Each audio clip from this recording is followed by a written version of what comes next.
Connecticut Valley Views recently had the great pleasure to speak with Jean Gaddis, Chief Archivist for the Wadsworth Atheneum in Hartford, Connecticut. This is an opportunity for our viewers to have a closer look at the history of this magnificent facility, which is noted for being the oldest public art museum in the United States.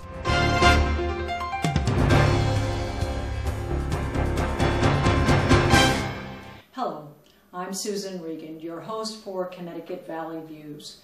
And today we're on the road to visit the Wadsworth Atheneum in Hartford, Connecticut. So it opened with grand fanfare in 1844, and here's the first and only known catalog of the entire collection of paintings, and a ticket for the admission, the only ticket we know of, up for 25 cents, which was fairly expensive. It was actually about the same price we charge today. And so there were 78 pictures. There were 3 sculptures and 1 miniature. Now, that was the entire collection of the Wadsworth Atheneum. Now, there are 5 buildings, is that right? 5 buildings now. Continuous buildings? Okay. Now, so what are we talking, 1 building at that particular time? There was just 1 building, this granite building in the Neo-Gothic style, which was a modern style, actually. It was quite new and exciting.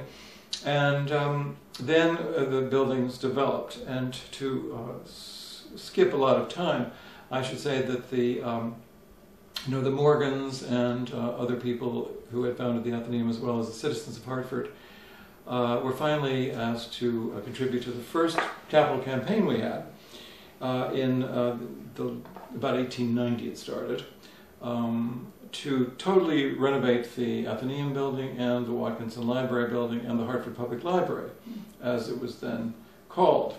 The Young Men's Institute changed its name. All sexes were welcome. Yeah. And it was going to be free. It hadn't been free. So that was one of the impetuses. And over 2,000 people contributed. And from 25 cents to $100,000 from Junius Morgan. And every one of those names was printed in the Hartford Courant in column after column after column with the amounts they paid. And all of almost society, like a country club saying. Well, all of society did it. You Yes. know, people, children. And so over 400,000. Actually, it's quite noteworthy, and I think a good thing to do. Well, yes, and especially the library, I think, attracted people. So the buildings were rebuilt, and Morgan came for the opening in 1893, the reopening. And he said to his cousin, the Reverend Francis Goodwin, who was the next great benefactor of Hartford. He founded the Hartford Park Systems and all sorts of other benevolent things as well. He was an Episcopal minister who spent most of his time being charitable. So Morgan said, Frank, do you have everything to your mind? And he said, well, if somebody builds to the south of us, we might have our light cut off from the library and also the fire danger. Well, D's began arriving from New York, from Pierpont's lawyer, who was buying up down the street, including buying St. John's Episcopal Church and razing it to the ground and building a new one for them in West Hartford for $100,000. And so the Morgan, the land was coming from that period in the 90s. Yes. Morgan built his big library in New York, the Morgan Library. By then he was president of the Metropolitan Museum of Art. But he never forgot Hartford. And in 1907, just after he finished the Morgan Library, here's the letter from him to his cousin, Francis Goodwin, who's still president, of course, saying that I've been buying, this is on his 23 Wall Street paper. Again, this was found in a dark closet. Saying that he now proposes, it is upon a part of this land that I desire to erect a building on which I am prepared to expend an amount not exceeding $500,000, which is an enormous amount of money. It certainly would be. And he signed it, always yours, very affectionately, J. Pierpont Morgan. Now, what do you think, objectively, viewing it, why the great interest in the Hartford area? Was there a particular reason? I mean, yes. Well, Hartford was one of the most cultivated and wealthy cities in the Northeast. It was also one of the most beautiful, with wonderful houses and landscaping and many amenities. And on the Connecticut River, which was very accessible in those days, you could take a ship from New York and then to Europe from the river right here outside the Atheneum. So well situated, locale. Yes, very highly educated people. High profile citizens. People with great wealth. And like Daniel Wadsworth's father, who was in the first insurance partnership, in the first banking group, and in the first major manufacturing area. So all of these things were going great guns in Hartford and Connecticut, lots of manufacturing, lots of patents from Connecticut people. It was a very prosperous time, and for America as well. Yes, it was in the crosshairs of a lot of things. Yeah, because this was the great age of the industrialization of America, and exports to the world.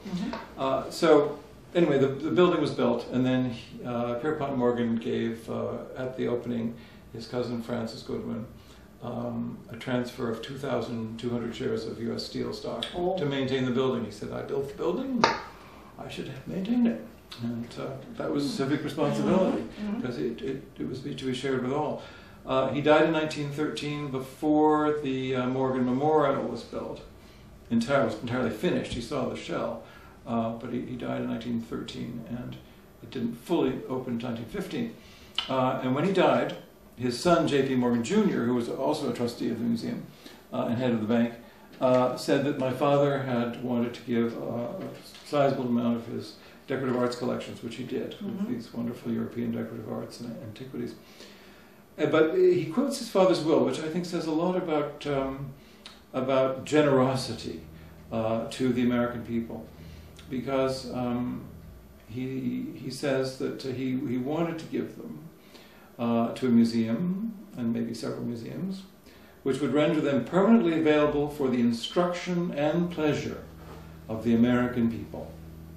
It was the sense that if you had that kind of money, you could certainly afford to share the beautiful things with the public. And so that really shifted the Atheneum to more of a major museum. Mrs. Samuel Colt had given $50,000 in 1905, but they held it so that for a building. But they held it so they knew the Morgan building was coming. The Goodwins did. So they built it all at one time. It was all designed at the same time. You know what I think is an interesting point to make is that this is a, quote-unquote, to bring it to contemporary today, of the sharing of the wealth. Their reasoning was sharing of the wealth was sharing the intangibles, if you will, sharing the sophistication of the world, a larger world. That's what they were doing. Rather than, say, giving food or giving money, they were giving something more intrinsic. But someone like Morgan was very charitable to many things, to hospitals in New York, to churches. I mean, he was extremely generous. But he felt this was important. They felt this is the patrimony of the world, of humanity, the arts. And so these things should be protected, and they should be shown, and they should help educate people and give them a perspective on life. It's an important word, educate, yes. But also the instruction and pleasure of the American people, because I think most people, especially the people who are here at the Wadsworth Atheneum, feel that the arts are an essential part of human nature. Expression, yes. And human expression, and have been since, more than 1 million years ago, it now seems. And so we have many other documents that tell the story of later periods, but there were Pierpont Morgan, J.P. Morgan Jr. bought the Nutting collection for us in 1926, and it was another element of American decorative arts. We had American paintings, we had European decorative arts. We didn't have European paintings on a great scale.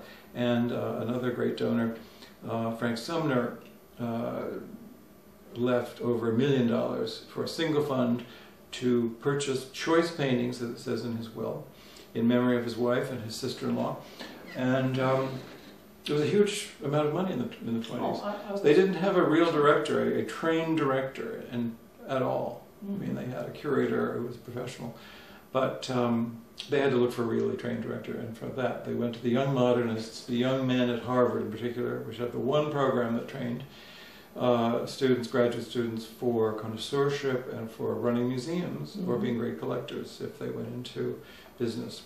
And they chose a young man named Everett Austin Jr., whose nickname was Chick Austin, who became one of the most glamorous and brilliant and innovative directors in the history of American museums. There's actually a home, I believe, on Scarborough Street in Hartford, I believe that was his home, and is actually considered as part of the museum. Yes, it is. I'm the curator of the Austin House as well as the archivist, and I got to know the family and the history, and they got very interested in sort of preserving the house, and other people did too, and eventually Mrs. Austin, Helen Austin, Chick Austin's widow gave it to the museum with her 2 children, Sally and David, and we've restored it very accurately and very thoroughly on the inside and the outside.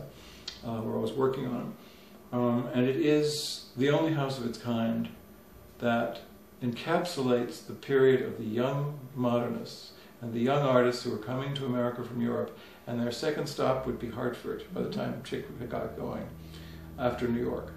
And so in that house on Scarborough Street came Salvador Dali, Alexander Calder, Virgil really Thompson, a gateway Gertrude Stein, for all of the people of that Martha time. Graham, Agnes de Mille, Claire Booth Luce, Buckminster Fuller, Balanchine, the great French architect Le Corbusier on his first trip to America. They all came to Hartford because of how the exciting to think innovations and the excitement, and not just in the arts, but in the visual arts, Right. but also in the world of the theater and dance. Right. It was the Atheneum through Chick who sponsored Balanchine's immigration to America. And Balanchine's first performances were in his theater that he designed himself, the wonderful Art Deco theater. He had the first comprehensive Picasso show ever held in the United States, 137 Picassos, in the brand new architecture of the Avery.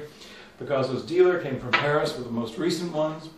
And he said to Chick Austin and other people in that opening night, with brand new Bauhaus architecture, never seen in a public building except a bank in Philadelphia, he said, "At last there is one genuinely modern museum in the world." Oh. And we continued that with the first, starting with the first Surrealist show in '31. First time Dali was shown as a Surrealist in America. We bought the first Dali. We bought the first Mondrian, the first Miro of any American museum. It was through Austin's eye, and being a young person, he was attuned to that, and also he was very sophisticated and had been traveling in Europe since he was a child and spoke 4 languages and was like a movie star.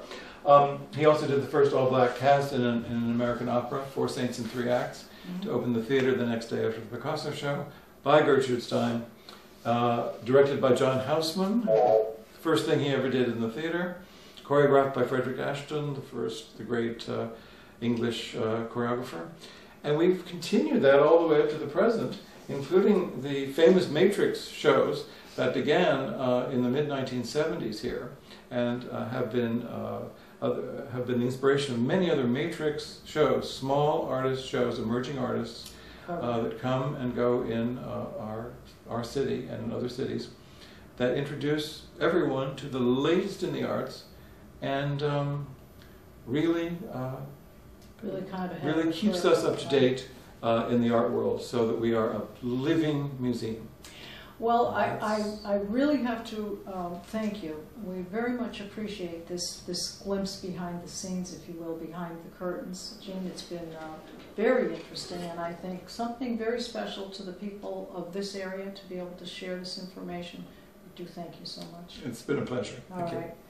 And for our viewers, you can see all of our programs on our website at www.ctvalleyviews.com. It's been my pleasure to be here today.